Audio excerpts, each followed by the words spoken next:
This is the Lone Crater YouTube. We hope this video helps.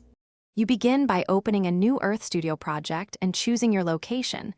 This matters because the camera will reference that anchor. Once done, import any KML or set coordinates and set your timeline duration.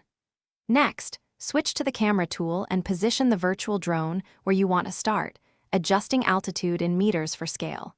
Make sure to toggle smooth keyframes so the motion is interpolated. These initial steps establish the shot's geography and motion behavior before you animate. Now you create the drone movement. Add keyframes for position, point of interest, and altitude at strategic timeline points so the camera follows a path. As you add keys, apply ease in and ease out to avoid mechanical starts.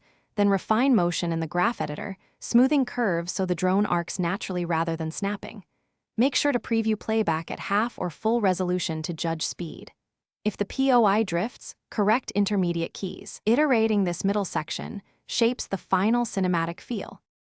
Finish by checking render settings.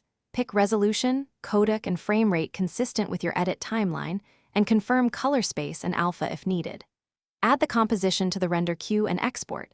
Monitor frame samples for dropped frames. If you see jitter or stuttering, enable motion blur or resample problematic keyframes at higher temporal density and reconfirm the graph editor smoothing. One key troubleshooting tip. If the camera unexpectedly snaps, look for stray hold keys or sudden POI changes. Thanks for watching. Consider subscribing if we helped you.